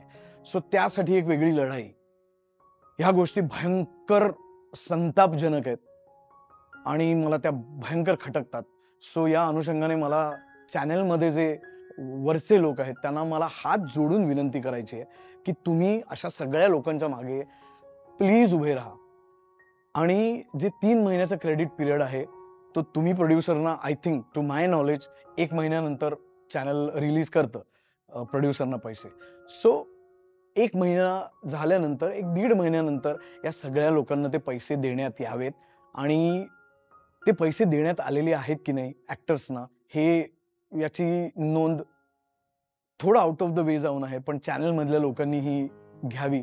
कारण ॲक्टर्सना ग्लॅमर असतं वगैरे सगळं ठीक आहे, पण ते ग्लॅमरही तुम्हीच देता आणि पैसेही तुम्हीच देता. आणि दाद मागायला असं कुठलं कोर्ट नाही आहे की या कोर्टमध्ये गेलो आणि दाद मिळाली, किंवा पॉलिटिकल पार्टीच्या संघटना असतात पण त्या काही करत नाही. हा माझा अनुभव आहे. सो मला माझे हात जोडून विनंती आहे की ह्या अशा सगळ्या ॲक्टर्सच्या मागे, किंवा असे सगळे जे टेक्निशियन्स सगळेच जे आहेत, त्यांना केलेल्या कामाचे पैसे मिळत आहेत की नाही हे प्लीज प्लीज बघा. ही माझी विनंती आहे. आणि सगळ्या प्रोड्युसर्सनाही विनंती आहे की तुमच्यामुळे आम्ही आहोत आणि आमच्यामुळे तुम्ही आहात. So this goes hand in hand. So ज्यांचं सगळं माझ्यासारख्याचं सगळंच या क्षेत्रावर आहे, सो त्यांना केलेल्या कामाचे पैसे, मी तर डबा पण, तुम्ही जेवणाची मला अपेक्षा नसते, मी माझं सगळं माझ्याबरोबर घेऊन जातो. किंवा मॅक्झिमम ॲक्टर्स असे जे आपल्याबरोबर आपले आपले घरातले डबे घेऊन जातात. सो माझी त्याही गोष्टीची अपेक्षा नाही आहे. मला केलेल्या कामाचे योग्य वेळेत पैसे मिळाले पाहिजे. माझं मॅक्झिमम भांडणं याच एका गोष्टीवरनं होतात. बाकी माझं वागणं बोलणं या सगळ्या गोष्टीसाठी मी चांगल्या अर्थाने प्रसिद्ध आहे. सो एवढं व्हावं सगळ्यांसाठी हे मला मुद्दामून सांगावंसं आणि बोलावंसं वाटतं. आणि आणखीन एक गोष्ट जी म्हणजे या क्षेत्रासाठी मी सगळं घरदार जे लागेल ते सोडून या क्षेत्रात आलो आणि इथे काम करायचं असं ठरवलं. पण गेली 10 वर्ष माझ्याकडे ठोस म्हणावं असं काही काम नाही. असे अनेक ॲक्टर्स आहेत. सो माझ्याकडे काम का नाही आहे याचं जेव्हा मी चॅनलमध्ये फोन करतो, किंवा चॅनलमध्ये जे कास्टिंग मध्ये EPs आहेत किंवा चॅनल हेड्स आहेत यांच्याशी जेव्हा बोलतो, तेव्हा मला असं उत्तर मिळालं की तुला कुठे प्लेस करावं तेच आम्हाला कळत नाही. कारण तू आता मगाशी मी जे सांगत होतो की आमच्यासाठी एक अशी लॅडर होती तेव्हा, म्हणजे एक पायरी चढून आम्ही जायचो आणि मग आता मेन लीड आणि मग आता फिल्म्स असं सगळं होतं. So by the time I reached that stage, तेव्हा इन अँड आउट सगळं चेंज झालं. आणि तेव्हा अगदी तरुण मुलं, हिरो हिरोईन्स असा प्रघात तेव्हा अचानक सुरू झाला. आणि त्याच्यात माझ्यासारखे बरेच कुठेतरी त्या वावटळीत हरवले असं मी म्हणतो. सो त्यांचं म्हणणं असं होतं की तू खूप यू लुक टू यंग, आणि तू जेवढ्या म्हणजे आता मी 50शीच आहे पण आय डोंट लुक, पण मी जसा दिसतो तसं दिसणारे रोल्स असतील ना, किंवा तुम्ही क्रिएटर्स आहात, तुम्हीच क्रिएट करणार ना ते, किंवा तुम्हीच काम देणार आहात ना. सो माझे मित्र म्हणून नको, माझी ऑडिशन घ्या, माझ्या 10 ऑडिशन्स घ्या, पण घ्या ना. ऑडिशनसाठी या 10 वर्षात मी इतकी वाईट आणि घाणेरडी बाजू सुद्धा बघितली की इतकी वर्ष काम केल्यानंतर, मी 21-22 वर्ष झालं असेल कदाचित, किंवा मे बी 23-24 वर्ष, पण इतकी वर्ष कन्सिस्टंटली काम केल्यानंतर सुद्धा लोक तुमचे फोन्स घेत नाहीत, लोक तुमच्या मेसेजेसना रिप्लाय करत नाहीत. म्हणजे इथपर्यंत मी स्वतः मेसेजेस करून झालेत की I am the only earning member in the family, आणि मला 2 मुलं आहेत, मला त्यांची शिक्षणं, मला पुढचं सगळं करायचं आहे, मला उधार पैसे नको आहेत तुमच्याकडनं, मला काम हवं आहे. सो हे काम प्रत्येकाला मिळालं पाहिजे असं मला वाटतं, आणि चांगलं काम करणाऱ्याला. म्हणजे मी आता काय करू, मी 50शीचं दिसण्यासाठी माझी स्किन तशी दिसत नाही, माझे केस पांढरे होतात, मग मी काय कलर करायचं सोडून देऊ का भसाभसा खाऊन मी जाडा होऊ म्हणजे तुम्ही मला काम द्याल? किंवा काका, मामा, आजोबा, मी टक्कल करायला तयार आहे. मी वाटेल ते करायला तयार आहे. म्हणजे you give me the challenge and I am ready to accept it. म्हणजे असंही नाही मला हाच रोल हवा आहे, मी असंच करीन, मी तसंच करीन, नाही. सो अशा माणसाला ही काम मिळू नये याचं मला दुःख आहे या गोष्टीचं खूप.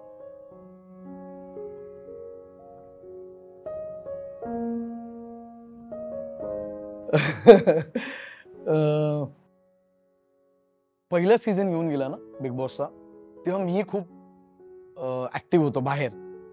आणि बिग बॉस नवीन सुरू झालं, म्हणजे आता 5वा सीझन येतोय.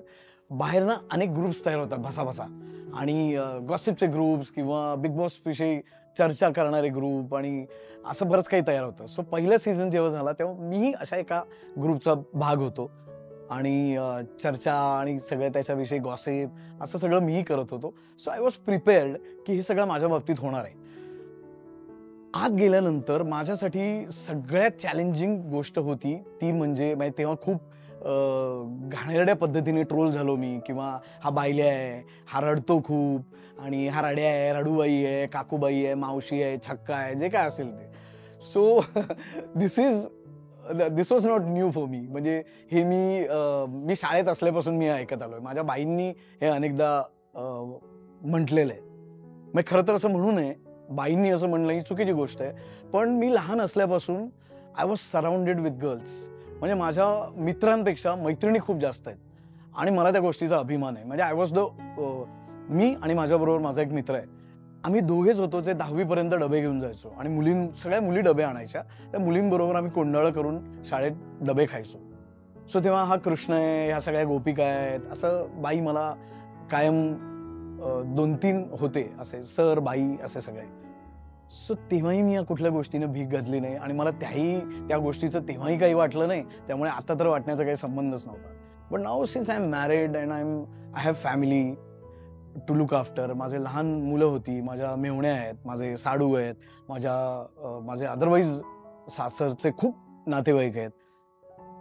सो त्यांच्या दृष्टीने विचार करताना मला असं झालं की अर्थात माझ्यासाठी जी जानचे सगळे, माझ्या सगळ्या मेहुण्या आणि माझे सगळे लोक सासरचे जी जानसे लढत होते माझ्यासाठी बाहेर, तर मला त्या गोष्टीचं कधीच काही वाटलं नाही की ह्या रडूबाई आहे, ह्या बायल्या. मला बेधडक मी रडतो, माझ्या मुलांसमोर रडतो, माझ्या बायकोसमोर रडतो. माझी आई आजही, आम्ही तिला मीनाकुमारी म्हणतो. म्हणजे काही बघितलं, काही झालं तरी ऑर्गॅनिकली ती रडते. तसंच मीही आहे. So big deal about it. माणूस म्हणजे पुरुष रडतो हा एवढा टॅबू काय आहे? पुरुषाला येतं रडायला, ती एक भावना आहे. आणि मला कधीच काही त्या बाबतीत वाटलं नाही की मी रडतो म्हणजे मी काहीतरी गुन्हा केलाय किंवा वाईट केलंय. मी बेधडक रडतो. मला जोपर्यंत आपण आजूबाजूच्यांना किंवा कुठल्याही माणसांना त्रास होत नाही आपला, किंवा आपण त्रास देत नाही, तोपर्यंत जी क्रिया करावीशी वाटेल आपल्याला ती करावी, कारण ते नॅचरल असतं असं माझं म्हणणं आहे. सो त्या ह्याच्यानुसार मी रडत होतो. मी जसा वागायचा तसा वागत होतो. मी अत्यंत हायपर माणूस आहे. म्हणजे मी नेहमी स्वतःबद्दल म्हणतो मी एक्स्ट्रीमिस्ट आहे. म्हणजे मला इमोशन्स पण अशा येतात, होतात. मला रागही येतो, मला प्रेम आलं कोणावर तरी तेही भसाभसा होतं. सो हा माझा स्वभाव आहे. सो त्याबद्दल कोणी काही टिप्पणी करावी, किंवा तुमच्याबद्दल ना परसेप्शन चॅनलने सुद्धा ठरवलेलं असतं. म्हणजे जेव्हा तुमची इनिशियल मीटिंग होते तेव्हा तुमच्याबरोबर बऱ्याच गोष्टी बोलल्या जातात, तुमच्यावर प्रश्नांची सरबत्ती केली जाते, आणि त्या गोष्टींना तुम्ही कसं फेस करता याच्यावर तुमचं बिग बॉसमध्ये कास्टिंग होईल की नाही हे ठरतं. सो अशी सरबत्ती माझ्यावर तेव्हाही झाली होती. अशा अनुषंगाचे काही प्रश्न मला विचारले गेले होते, which I was ready for. त्यामुळे आत गेल्यानंतर जेव्हा त्या गोष्टी माझ्यासमोर आल्या तेव्हा मला असं आलं की हे मला माहिती आहे की नवीन नवीन काहीतरी द्या. हे तर लहानपणापासून मी ऐकत आलोय, आणि मी भीक घातली नाही कधी या कुठल्याही गोष्टींना. म्हणजे लहान वयात खरं तर हा न्यूनगंड येऊ शकतो, किंवा याचे घाणेरडे परिणाम मुलांच्या मानसिकतेवर होऊ शकतात. पण माझ्यावर कधी या कुठल्या गोष्टींचा फरक पडला नाही. आजही माझ्या या क्षेत्रात सुद्धा मित्र आहेतच, पण माझ्या जास्त मैत्रिणी आहेत. सो त्याही बद्दल माझ्या मैत्रिणींकडनं कळतं, म्हणजे अभिनेत्रींकडनं कळतं की तुझ्याबद्दल असं असं असं असं बोललं जातं, ज्याच्याबद्दल मला अभिमान वाटतो खरं सांगायचं तर. सो मला या कुठल्याच गोष्टीचं काहीच वाटलं नाही. मला फक्त माझ्या मुलांसाठी खूप वाईट वाटत होतं आणि मला हे मुद्दाम इकडे सांगावं असं वाटेल की मी 26 मेला मी बिग बॉसच्या घरात आत गेलो आणि 14 मार्चला माझ्या सासूबाई वारल्या होत्या, ज्या आमच्यासाठी अँकर होत्या आणि माझी 4.5 वर्षांची होती तेव्हा मुलं. आणि तोपर्यंत म्हणजे मी जाईपर्यंत बिग बॉसच्या घरात आणि मुलं कायम इकडे असायची माझ्या. त्यामुळे तो माझ्यासाठी सगळ्यात मोठा टास्क होता. बाकी मला युद्ध करायला सांगितलं असतं तेव्हा मी युद्धही केलं असतं बिग बॉसच्या घरात. तो माझ्यासाठी कुठलाच चॅलेंज नव्हता. पण जी मुलं कायम मला बिलगून झोपतात, ती मुलं उद्यापासून माझ्याजवळ नसणार आहेत. आणि कोणाला किती ट्रोल करायचं ते करावं त्यांनी, पण आत गेल्यानंतर तुम्ही कंप्लीटली वेगळा माणूस असता किंवा तुमची मानसिकता खूप भीषण असते, ज्याची बाहेर राहून तुम्ही कल्पना नाही करू शकत. तुमच्या बरोबर तुमची माणसं नसतात, तुमचं कोणीच नसतं, तुमचे तुम्ही असता आणि समुद्रात मध्ये तुम्हाला सोडलंय, तुमच्याकडे फ्लोट वगैरे काही नाहीये आणि आता मरा किंवा तरंगत तुम्हाला जसं येईल तसं जा, अशा पद्धतीचं ते सगळं आहे. म्हणजे अर्थातच त्याविषयी माझी काही तक्रार नाही, कारण ते सगळं ॲक्सेप्ट करूनच आम्ही आत गेलेलो असतो. सो त्याबद्दल खूप वाईट बोललं गेलं, खूप घाणेरड्या पद्धतीने ट्रोल केलं. पण मी बाहेर आल्यानंतर टू माय सरप्राईज माझ्या घरच्यांना किंवा कोणालाही यातलं काहीच वाटलं नव्हतं. म्हणजे मी बाहेर आल्यानंतर मला सांगितलं बायकोने हळूहळू गोष्टी. आणि बिग बॉसच्या घरातनं बाहेर आल्यानंतर म्हणजे लोकांना असं वाटतं की बापरे, अचानक बरेच लोक आलेत आणि मी कसं फेस करेन, मी रस्ता कसा क्रॉस करेन, असं काही जणांना तो प्रॉब्लेम होतो. पण मी व्हेरी नेक्स्ट मॉर्निंग मी गाडीत पेट्रोल भरायला गेलो होतो माझ्या. त्यामुळे मला काहीही असं वेगळं काही वाटलं नाही. ऑफकोर्स मी आज 5 वर्ष होऊन गेली तरी बिग बॉसच्या घराला मी मिस करतो. म्हणजे जरी ते माझं स्वप्न नसलं बिग बॉसच्या घरात जायचं, तरी ते 77 दिवस मी खूप वेगळ्या पद्धतीने जगलो आणि मी I am a very adventurous man. म्हणजे आम्ही कधी फिरायला वगैरे गेलो तरी मॅक्झिमम ज्या ॲडव्हेंचरस गोष्टी असतील त्या मी आणि माझी बायको करतो. त्यामुळे ते टास्क, ती ॲडव्हेंचर्स सगळी ती मी खूप जास्त आणि हे डोकं चालवायचं होतं. त्यामुळे मला त्या सगळ्या गोष्टींचा कधीच विसर पडणार नाही. मी ते सगळे दिवस खूप जास्त एन्जॉय केले. पण त्या सगळ्या दिवसांमध्ये पण at the back of mind हे होतं की मी किशोरीताईंना बऱ्याचदा विचारायचो की आता इतकी वर्षांची मुलं झाली आहेत, तर त्यांचा दात पडला असेल का हो? त्यांचा पहिला दात पडताना मला तिथे असायचंय. सो इतका मी रोज रात्री झोपताना रोज रडायचो. कारण मला बाकी पैसे मिळणार होते वगैरे हे सगळं तर होतंच. तिकडचं जे काही इंटरनल चालू होतं ते सगळं असणारच होतं. या सगळ्यासाठी मी प्रिपेअर्ड होतो. पण मी जाताना बायकोला तेच म्हटलं होतं की मला बाकी कसली दुनियेची पडलेली नाही. ह्या दोघांचं काय करशील तू आणि मी कसा राहणार आहे त्यांच्याशिवाय? हा माझ्यासाठी सगळ्यात मोठा टास्क होता आणि I am happy I did big boss. कारण स्वतःमधल्या स्ट्रेंथ्स काय असतात ना, फिजिकल, मेंटल दोन्ही, ते आपल्याला माहिती नसतात आणि जोपर्यंत असे चॅलेंजेस समोर येत नाहीत तोपर्यंत त्यांना कसं फेस करायचं हे आपल्याला नाही कळू शकत आणि तशी संधी खूप कमी लोकांना मिळते. त्यामुळे बिग बॉसमध्ये गेल्याचा मला पश्चात्ताप तर कधीच नव्हता, कारण विचारपूर्वक घेतलेला तो निर्णय होता. पण ह्या माझ्या आयुष्यातल्या खूप म्हणजे मी माझ्या मेहुण्याचं लग्न होतं आणि I was the only contestant then जो आत गेल्यापासून आज मी 26 मेला आत गेलोय. तर मी शेवटी बाहेर येईपर्यंत किंवा अगदी शेवटी मी बाहेर येताना प्रसाद वगैरे असे सगळे फिल्मचं प्रमोशन करायला आलो. अनिकेत होता. सो तेव्हा असं हे झालं की अरे आम्ही गेल्यानंतर ही तारीख असणार आहे आणि तेव्हा आमचं म्हणलं नाही ही तारीख असणार आहे. कारण मी रोज त्या गोष्टींचा फॉलोअप ठेवला होता. म्हणजे कधी आम्हाला झोपायचे, कधी आम्हाला उठवायचे, तरी मी त्या दिवशी आज याची वेडिंग ॲनिव्हर्सरी आहे, आज ह्याचा वाढदिवस आहे, असं कॅमेऱ्याला मी विश करायचो. म्हणजे ते दाखवतील न दाखवतील जे काय असेल, पण माझा ट्रॅक ठेवण्यासाठी आणि मी सगळ्यांना सांगायचो आज ही तारीख आहे, आज हा वार आहे. सो मी मिस करतो आजही बिग बॉस घर तिकडची भांडणं वगैरे नाही, पण तिकडचे जे सगळे होते ना त्या वेळेचे, एक माणूस सोडून त्यातल्या सगळ्यांना मी आजही मिस करतो आणि सगळ्यांशी माझं आज खूप चांगलं असोसिएशन आहे. आमचा बरेच जण त्यातनं सोडूनही गेले ग्रुपमधनं, पण बरेच जण आहेत आणि छान त्यांच्याशी सगळ्यांशी माझं नातं आहे. सो ती पण एक फेज होती माझ्या आयुष्यातली आणि आउट अँड आउट फक्त पैसे मिळवण्यासाठी, कारण खूप बरे पैसे मिळवले मी त्या दरम्यान, ज्याच्यावर मी आत्तापर्यंत विथ फॅमिली सर्व्हाइव्ह झालोय. खूप काम अदरवाईज करत न मिळाल्यामुळे रादर. सो येस, माझी ती जर्नी खूप छान होती आणि मला मला आनंद आहे मी बिग बॉस केलं.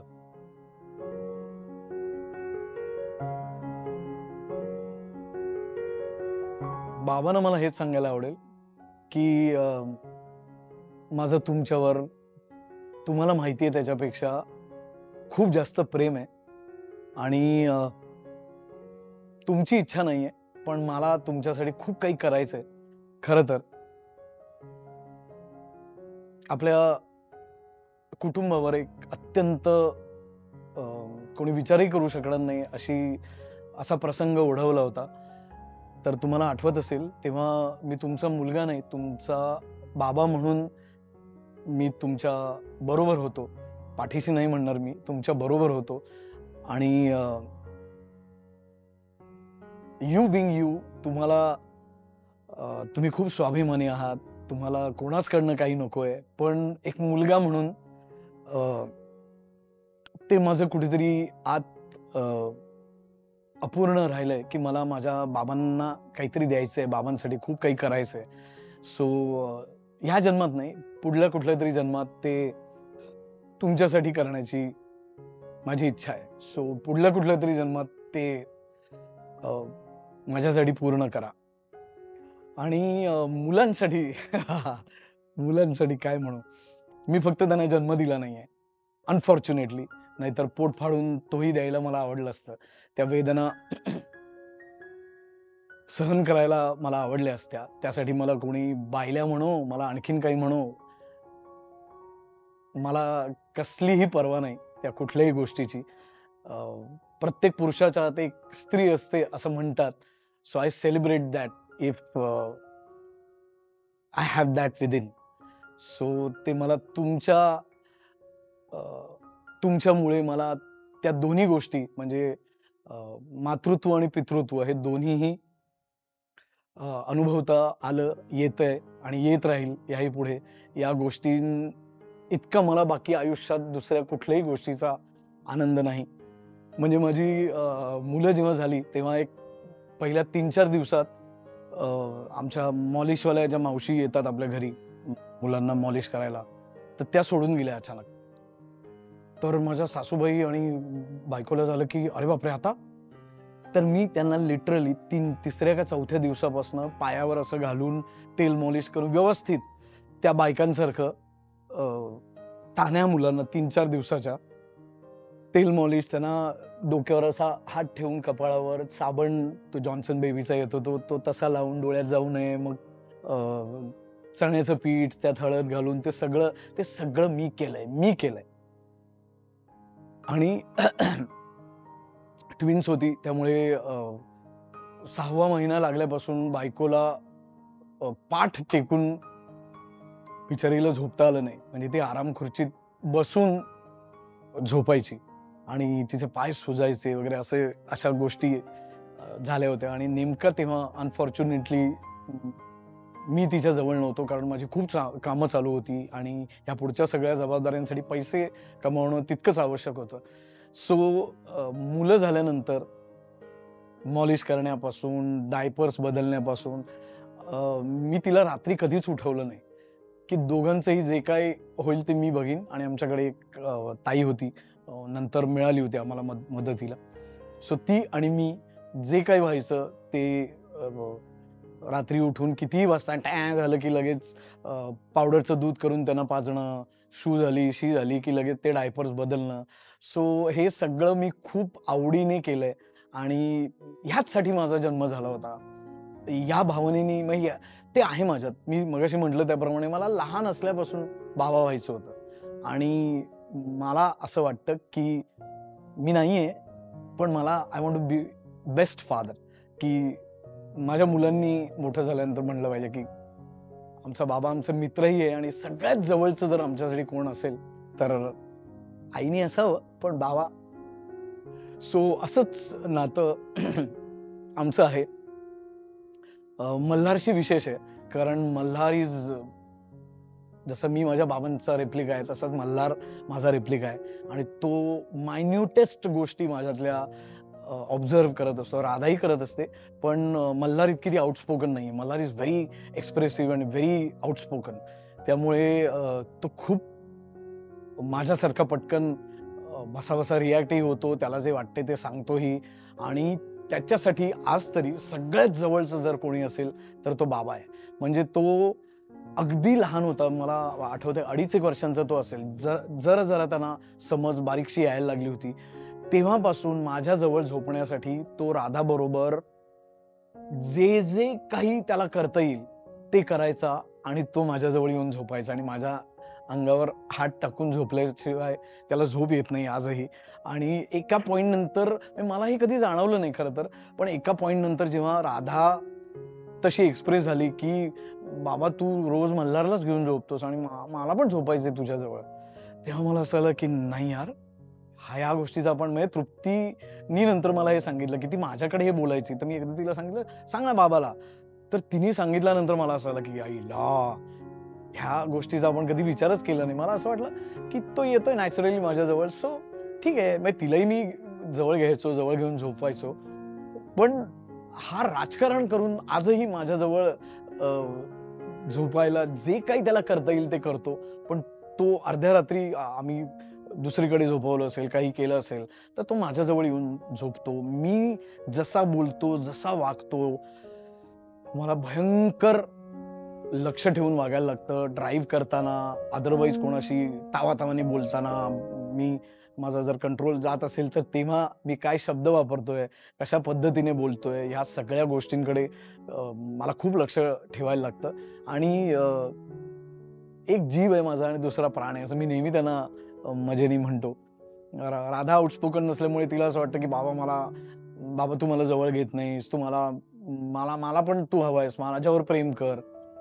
तर मला असं होतं की त्याला थोडा दूर करायचा आणि तिला जास्त कम्फर्टेबल करायचं, तिला जास्त जवळ घ्यायचं, किंवा तिला अनेक गोष्टी न सांगता कळतात, पण त्याला त्या वेगळ्या पद्धतीने त्याच्या टेम्परामेंटनुसार त्याला त्या समजावाव्या लागतात. सो तो सगळा टास्क माझ्याकडे असतो, कारण बायकोला बदत नाहीत. मल्हार तर नाहीच बदत, कारण तो एक्झॅक्टली माझ्यासारखा आहे. सो आमचं नातं खूप छान आहे. म्हणजे सोशल मीडियावर काही निवडक गोष्टी मला ज्या टाकाव्याशा वाटतात तेवढ्याच आम्ही टाकतो. आणि मग ते बघून अनेक जणांनी, अनेक युट्यूबर्सनी मला हे सुचवलं की तुम्ही यूट्यूब चॅनल काढा ना, असा कंटेंट नाहीये सेलिब्रिटी वडील आणि मुलगा किंवा असं मुलगी. पण ते जेव्हा नॅचरली मला वाटेल, किंवा ते नॅचरली जेव्हा असं काहीतरी कन्सिस्टंटली आपण करू शकतो असं मला वाटेल, तेव्हाच मी करीन असं मला वाटतं. आणि त्यात उगाचच मुलांना प्रत्येक वेळा ओढायचं, त्यांची इच्छा नसताना ते व्हिडिओज करावेत असं मला प्रामाणिकपणे वाटत नाही, आणि त्यामुळेही ते मी केलेलं नाही. आणि अशा अनेकशा मोमेंट्स असतात ज्या फक्त आमच्या असतात फॅमिलीच्या. सो सिलेक्टेड त्यातल्या मोमेंट्स जेवढ्या टाकाव्यात असं वाटतं तेवढ्याच टाकतो. पण आमचं नातं मल्हार आणि माझं तर कुत्र्या मांजराचं नातं असावं तसं आहे. जेव्हा प्रेमात असतो तेव्हा आम्ही जवळ प्राण्यांसारखे एकमेकाला चाटायचे बाकी असतो, आणि जेव्हा काहीतरी समजावून सांगितलेली एखादी गोष्ट त्याला पटत नाही तेव्हा तो नाही म्हणजे नाहीच करत. मग बऱ्याच रागावून, प्रेमाने, वेगळ्या पद्धतीने काहीतरी सांगून, असं बऱ्याच पद्धतीने हँडल करून त्याला टॅकल करायला लागतं. राधा खूप सहज सोपी आहे, पण ते नसते तर कदाचित मी जिवंत नसतो कदाचित, असं मी नेहमी म्हणतो. सो देवाने खूप भरभरून दिलंय आम्हाला राधा, आणि कुठल्याच गोष्टीबद्दल काहीच माझी आयुष्याकडनं तक्रार नाहीये. त्यांच्यासाठी जे जे काही करावं लागेल ते कुठलीही तक्रार आयुष्यात न करता मी करतोच आहे, आणि जे याही पुढे करणार आहे. आणखीन एक गोष्ट मुद्दामून या अनुषंगाने मला सांगायला आवडेल, व्यसनं नाहीत किंवा जे पैसे आपल्याला मिळतात ते सांभाळून खर्च केले पाहिजेत वगैरे तर आहेच. पण ह्या क्षेत्रात जर यायचं असेल, अत्यंत अनसर्टन फील्ड आहे. सो सायमल्टेनियसली 2 गोष्टींचा विचार करून यावं. एक तर उद्या मला काम मिळालं नाही तर काहीतरी माझ्याकडे दुसरं असायला हवं. जो विचार मी माझ्या त्या वयात केला नाही, जो करायला पाहिजे. पण आता ते माझ्यावर पडलंय बाबा झाल्यानंतर किंवा जबाबदाऱ्या खूप वाढल्यानंतर. तर तेव्हा माझं आता काहीही करायची तयारी असते. म्हणजे for some period of time मी क्रिएटिव्ह हेड म्हणून एका सीरियलला काम केलं. म्हणजे आता मी ॲक्टर आहे आणि मी इथे आहे. तर मी हे कसं करू? किंवा मी आंब्याच्या सीझनमध्ये आंब्याचा बिझनेस करतो. लिटरली पेट्या माझ्या खांद्यावर उचलून नेतो. आश्चर्य वाटतं लोकांना त्या गोष्टींचं. पण मला या कुठल्याच गोष्टीचं काही वाटत नाही जोपर्यंत माझी मुलं हसतायत आणि माझ्या मुलांना आम्हाला जे द्यायचंय ते आम्ही त्यांना देऊ शकतोय. सो ह्या गोष्टीसाठी स्वतःच्या मनाची आणि शरीराची सुद्धा तयारी केली पाहिजे, की जर मला काम नाही उद्या मिळालं, याची अगदीच शक्यता असते. आणि नीना गुप्तांनी सुद्धा मध्ये पोस्ट केली होती. म्हणजे त्यांच्यासारख्या अभिनेत्रीलाही जर कामं मिळत नसतील खूप मोठा काळ, तर म्हणजे असं फील्ड आहे. सो दुसऱ्या गोष्टीची किंवा काहीतरी एक बिझनेस, काहीतरी अदरवाईज या गोष्टीची तयारी असायला हवी, जी आता या वयात आल्यानंतर माझ्यासाठी ते खूप कठीण जातंय. पण त्या सगळ्या गोष्टी मी आनंदाने करतो. बायको लोणची करते, त्या लोणच्याच्या बरण्या भरून विकणे, बाहेर जाऊन हे करणे किंवा माझी बायको एक्झिबिशन्स करते लखनवी कुर्तीजची. सो तिच्या स्टॉलवर जाऊन उभं राहणं. तेव्हा तर अशा अनेक गोष्टी होतात, हे काय सध्या काय नाही वाटतं तुमच्याकडे? तर याही गोष्टीचं मला ना ज्या माझ्या वर म्हणजे वाईट बोललं गेलं, टीका होतात, सरप्राइझिंगली या कुठल्याच गोष्टीचा मला कधीच काही फरक पडलेला नाही. म्हणजे बायकोच्या स्टॉलवर उभा राहून मी लखनवी कुर्तीजच्या घड्या पण करतो. तिला घरी जाऊन यायचं असेल तर तेवढ्या वेळात उभा राहून मी कुर्तीज विकतो पण. मला ह्या गोष्टीचं कधीच काही वाटत नाही. म्हणजे माझ्या आई-बाबांनी जर माझ्यासाठी कुठली बेस्ट गोष्ट माझ्या आयुष्यात किंवा जडणघडणीत जर केली असेल तर ती म्हणजे मला त्यांनी चाळीत वाढवलं. म्हणजे स्वतःची परिस्थिती आर्थिक उत्तम असतानाही फॉर सम रिझन्स मी झोपडपट्टीत वाढलोय. वयाची 30 वर्ष. हे आता माझ्याकडे बघितल्यानंतर कोणाला खरं वाटत नाही. पण माझे आई-बाबा अजूनही बाय चॉईस एका झोपडपट्टीत राहतात. मी म्हटलं तसं माझा बाबा देव माणूस आहे. सो त्या सगळ्या वस्तीत झाडलोट करणं, गटारं स्वच्छ करणं हाताने स्वतःच्या, हे आजही माझे बाबा करतात. आणि गांधीजी म्हणतात त्यांना आमच्या त्या एरियामधले. सो चाळीत मी वाढलेलो असल्यामुळे मला कुठल्याच गोष्टीचं काहीच वाटत नाही. मी कोणाही बरोबर खाली बसून स्पॉट बॉय बरोबर जेवूही शकतो, त्याला घास भरवूही शकतो आणि त्याने भरवलेला खाऊही शकतो आणि ताजमध्ये जाऊन आम्ही राहूनही येतो. म्हणजे मला ही सगळ्यात माझ्यासाठी बेस्ट गोष्ट झाली आहे असं मला वाटतं, की मी कोणाशीही इंटरॅक्ट करू शकतो आणि मी कोणालाही जवळचा वाटू शकतो. सो या असं एकंदरीत आहे सगळं.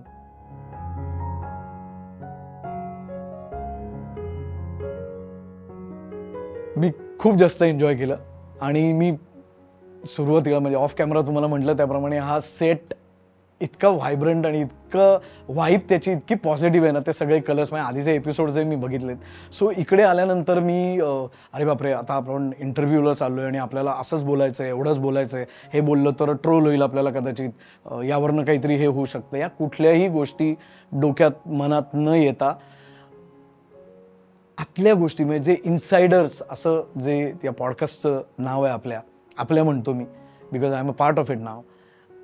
तर खरंच मनात ठेवलेल्या अनेक वर्षापासूनच्या गोष्टी ज्या फक्त बायकोकडे किंवा फक्त जवळच्या मित्रमैत्रिणींकडे मी बोललो असेल त्या मला बोलाव्याशा वाटल्या आणि बेधडकपणे त्या बोलाव्याशा वाटल्या. कुठलंही मनात काहीतरी ठेवून किंवा कसं बोलू काय बोलू असं काहीही मनात सुद्धा न येता मला बोलावंसं वाटलं, इतकं कम्फर्टेबल वाटलं. सो एका जुन्या मित्राकडे आल्यासारखं खरं तर मला वाटलं. आणि फक्त तोंडेखलं नाही म्हणते, तो माझा स्वभावही नाही. तर मला खरंच मनापासून हे वाटतंय. त्यामुळे खूप छान वाटलं, मला मजा आली.